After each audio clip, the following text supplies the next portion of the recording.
Bahkan Raja Tians terkejut. Meskipun ini diharapkan, itu masih mengejutkannya. Situasi saat ini adalah Istana Yan Huang sedang menghadapi bencana, dan banyak harta karun tidak dapat menghentikan kemarahan Kaisar. Jadi kota Feng Shui tidak membutuhkan uang tebusan, dan Istana Kaisar Ke diharuskan untuk keluar dan menutupinya. Putri Wenxing dan 100.000 pembangkit tenaga listrik klan Kaisar Ke juga dapat dianggap sebagai tawar-menawar dengan Istana Kaisar Ke. Tetapi kota Feng Shui tampaknya takut untuk merobek tiket. Bagaimanapun, akan merepotkan untuk menyinggung Kaisar. Jika Anda menambahkan Istana Kaisar yang lain. Tetapi kota Feng Shui harus menemukan cara untuk bertahan hidup, jadi negosiasi ini telah terjadi. Patriark Feng, tunggu sebentar, tuan ini harus memikirkannya. Kamu harus memperlakukan Wen Qing dengan baik, jangan biarkan dia menderita. Setelah menekan kalimat berikutnya, Kaisar Ke menghentikan transmisi dan buru-buru melihat Raja Tians. Tians, saya tidak menyangka itu. Saya tidak menyangka bahwa kelompok biadab tidak takut pada langit dan bumi. Mereka terlalu setia. Baca cinta. Raja Tians juga menunduk untuk merenungkan.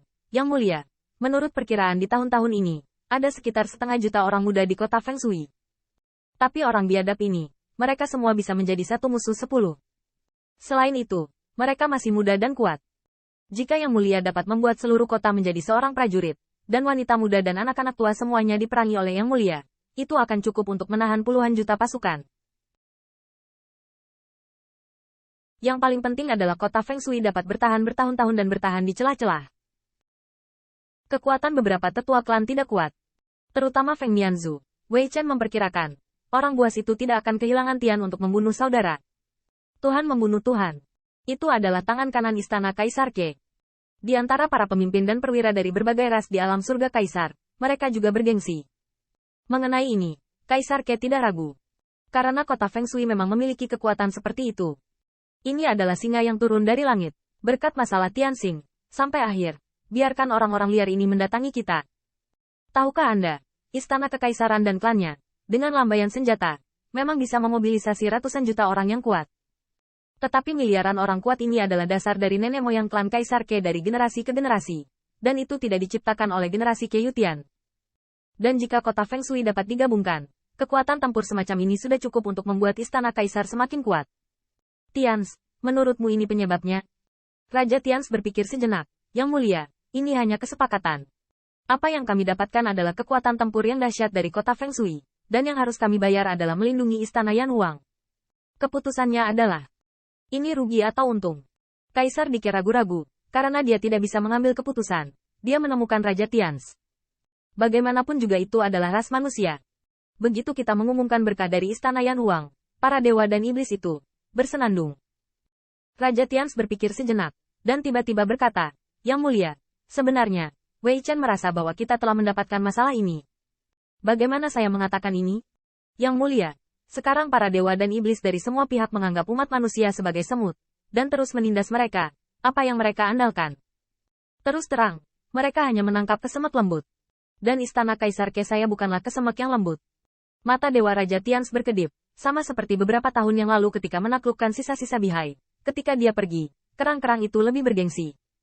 Ketika Kaisar Bihai lahir, berapa banyak yang berani menembak? Mata Kaisar Ke terangkat, dia memahami kebenaran ini. Tapi Yang Mulia harus berpikir jernih. Kaisar lain mungkin hanya ingin memanfaatkan api. Tetapi kemarahan Kaisar benar. Gaji militer dirampok oleh orang biadab, dan Tuan Anbe dibunuh oleh orang biadab.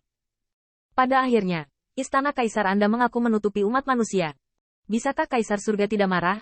Iya. Kaisar Ke mengusap dagunya, sedikit gugup, kebijakan siang berarti. Kemarahan Kaisar. Mari kita terima atau tidak. Raja Tians berpikir sejenak, dan akhirnya mengertakkan gigi dan berkata, ambil. Yang mulia, karena ini adalah bisnis, tidak mungkin bagi kami untuk memanfaatkan semua keuntungan. Jika Tianxing yang menyebabkan hal ini terjadi, kota Feng Shui akan membelot kepada kami. Saya khawatir sekarang berdebat dengan Yang Mulia untuk tebusan. Dan jika tidak terjadi di kota Feng Shui, Tianxing, Wen Qing, dan beberapa tetua klan, saya khawatir itu akan menjadi tulang. Dari sudut pandang menteri, Kaisar Surga tidak marah, dan Yang Mulia masih marah. Berbicara tentang ini, Kaisar Ke sangat marah. Dia mengirim 5 tetua klan dan Putri Wen Qing untuk mengikuti. Memberitahu pengadilan surgawi dari samping bahwa dia menghargai Jenderal Pedang Ilahi. Dan dia menimbangnya dengan Kaisar. Tapi siapapun yang berpikir, Tuhan, tetap menembak. Dia bahkan tidak keberatan mengambil kesempatan ini untuk memusnahkan Putri Wenxing dan beberapa tetua klan bersama.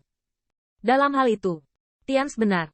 Sebenarnya dia adalah kaisar yang memainkan beberapa trik, dan dia berani marah. Setelah minum, Kaisar Ke hendak mengirim pesan, tetapi dia melihat Kaisar Tians memikirkannya lagi. Tapi yang mulia, Anda harus memikirkannya. Bagaimanapun, itu adalah ras manusia. Saudara dari naga sejati. Kamu menutupi mereka, beri mereka ruang untuk hidup. Hati-hati suatu hari, gigit kami kembali. Tanpa diduga, Kaisar Ke mendengar kata-kata itu, tetapi tiba-tiba tersenyum dan berkata, hahaha. Tians, kali ini kamu terlalu khawatir. Ngomong-ngomong, semua dewa dan iblis semuanya menindas umat manusia. Tetapi istana kaisar saya ada di luar, dan bahkan memungkinkan Anda berinteraksi dengan Jiang Buyong di hari-hari biasa. Tahukah Anda mengapa? Raja Tians tercengang, mengatakan bahwa dia dan Jiang Buyong memang memiliki hubungan pribadi. Namun, ini karena perintah Kaisar Ke. Sebagai tangan kanan istana kaisar, salah satu hal terpenting bagi Kaisar Tians adalah menjaga dengan banyak pemimpin potensial atau kuat. Persahabatan. Tentunya persahabatan bukanlah sesuatu yang bisa diukur. Jumlah pertukaran antara Raja Tians dan Jiang Buyong cukup untuk merangkul bahu satu sama lain, meletakkan pertahanan mereka dan menyebut mereka teman.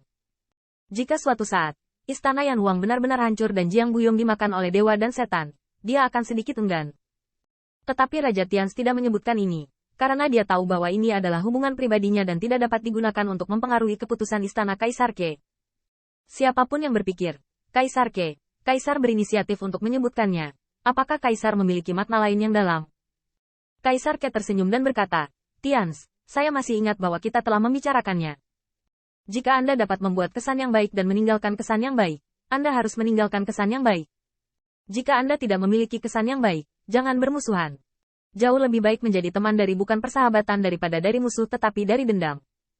Kaisar Ke tersenyum dan berkata, dan nenek moyang saya dari klan Kaisar Ke tidak pernah membuli umat manusia dari generasi ke generasi. Bahkan bencana tahun itu, klan Kaisar Ke saya mengawasi api dari seberang bang. Inilah mengapa Tusan Miao Xuan merekomendasikan Qin Yichen ke istana kekaisaran. Itu dia. Raja Tians tiba-tiba menyadari bahwa dia menganggap dirinya sebagai penasihat istana kekaisaran.